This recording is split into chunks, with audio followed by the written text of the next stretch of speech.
ലൈവിൽ ഭയങ്കരമായ ബഹളവും വഴക്കും നടക്കുകയാണ്. ആദില, നൂറ, ഷാനവാസ്, ആര്യൻ. നൂറയ്ക്ക് ആര്യം ഭക്ഷണം കൊടുക്കത്തില്ലെന്ന് പറഞ്ഞതാണ് ഇപ്പോഴത്തെ വഴക്കിൻ്റെ പ്രധാനപ്പെട്ട കാരണം. നൂറ പണിയെടുത്തില്ലെങ്കിൽ ഭക്ഷണമില്ലെന്ന് പറഞ്ഞു. ആദ്യം കൊടുക്കത്തില്ലെന്ന് പറഞ്ഞിട്ട് ഇപ്പോൾ ആര്യം കൊടുക്കുന്നെന്ന് പറഞ്ഞു. അപ്പോഴത്തേക്ക് ഷാനവാസ്, ആദില, നൂറ ആര്യനെതിരെ സംസാരം തുടങ്ങി. ആദില പെരുങ്കള്ളനെന്നൊക്കെ വിളിക്കുന്നുണ്ട് ആര്യനെ. 23 ചപ്പാത്തി ഉണ്ട് അവിടെ, ഞങ്ങൾ മാറ്റി വെച്ചിട്ട് ഞങ്ങൾക്ക് എന്ത് ചെയ്യാനാണെന്ന് ചോദിക്കുന്നുണ്ട്.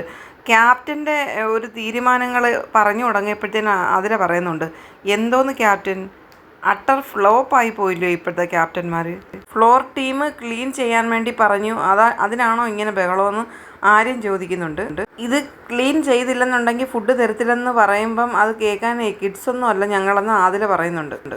ആര്യം പ്രേക്ഷകരെ നോക്കി വിളിച്ച് പറയുന്നുണ്ട്, പ്രേക്ഷകരെ നിങ്ങളൊന്ന് ശ്രദ്ധിക്കണം, അവൾ ICUന്ന് ഇറങ്ങിയതാണ് പ്രേക്ഷകരെ, അവൾക്ക് മാത്രം ഗ്യാസാണ്, അവൾക്ക് മാത്രമാണ് കൈക്ക് പെയിൻ ഉള്ളത്, എല്ലാം അവൾക്ക് മാത്രമാണ്, അതുകൊണ്ട് അവൾക്ക് റെസ്റ്റ് എടുക്കണം, ബാക്കിയുള്ളവരെല്ലാം വെറും ഡെമ്മികളാണെന്ന് പറയുന്നുണ്ട്. നമ്മുടെ അനുമോള് സൈലൻ്റ് ആയിട്ടൊരു ബുക്ക് എടുത്ത് വെച്ച് വായിച്ചുകൊണ്ടിരിക്കുകയാണ്.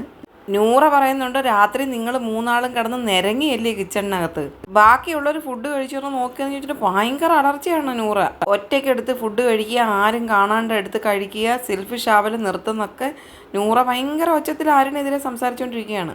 മറ്റുള്ളവർ കഴിച്ചോ ഇല്ലയെന്ന് പോലും നോക്കാതെ എടുത്ത് സ്വന്തമായിട്ട് കഴിച്ച് സെൽഫിഷ് ആവരുത് ഇത്രയും, ഇങ്ങനെ 3 എണ്ണം കൂടെ കയറി അടുക്കളയിൽ നരങ്ങിയല്ലേ എന്ന് പറഞ്ഞിട്ട് എന്തോ പറയുന്ന കൂട്ടത്തിൽ കോപ്പയെന്നൊക്കെ പറയുന്നുണ്ട്. നൂറ ചീത്തയൊക്കെ പറയുന്നുണ്ട്. നൂറ പറയുന്നുണ്ട്, കഴിക്കൂല എന്ന് പറഞ്ഞു കഴിഞ്ഞാൽ കഴിക്കൂല, നീ അന്നേരം തരത്തില്ലെന്ന് പറഞ്ഞിട്ട് ഇപ്പം തന്നാൽ നിൻ്റെ ആഹാരം ആർക്ക് വേണം, ഞാൻ ഒരു പ്രാവശ്യം കഴിക്കത്തില്ലെന്ന് പറഞ്ഞാൽ കഴിക്കത്തില്ല, ചെയ്യൂല എന്ന് പറഞ്ഞാൽ ചെയ്യൂല, അതാണ് നൂറ.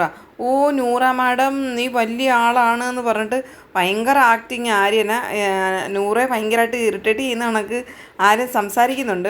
നൂറ മാഡം കീജയ്, നൂറ മാഡം കീജയ് എന്ന് പറഞ്ഞിട്ട് വിളിക്കുകയാണ് ആര്യൻ. നീയാണോ അക്ബറിൻ്റെ അസിസ്റ്റൻ്റ് എന്ന് ചോദിക്കുന്നുണ്ട് നൂറയും ആദിലയും കൂടെ. ഞാൻ എൻ്റേതായ റൈറ്റ്സിൽ സംസാരിക്കും, എന്നെ നിങ്ങൾ ബ്ലെയിം ചെയ്ത് കഴിഞ്ഞാൽ ഞാൻ അതിനെതിരെ സംസാരിക്കും. ഈ ഭക്ഷണം കഴിച്ചില്ലെങ്കിൽ ഒരു പ്രശ്നമില്ല, നീ ഒരു പ്രാവശ്യം പറഞ്ഞു കഴിഞ്ഞാൽ പിന്നെ നീ കഴിക്കത്തില്ല, നൂറ മാഡം ഒന്ന് കഴിക്കുമെന്ന് പറഞ്ഞാൽ കളിയാക്കിയാണ് ആര്യൻ.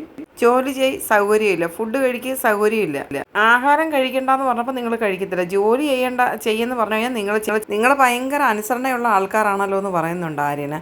അതങ്ങ് ഇഷ്ടപ്പെട്ടു, കാരണം ആരെങ്കിലുമൊക്കെ ചോദിക്കണമല്ലോ ഇവരോട്, ഇവർക്ക് അനുസരണയും കാര്യങ്ങളും ഒക്കെ ഉണ്ടോ ഇല്ലയോ എന്ന് അറിയണമല്ലോ.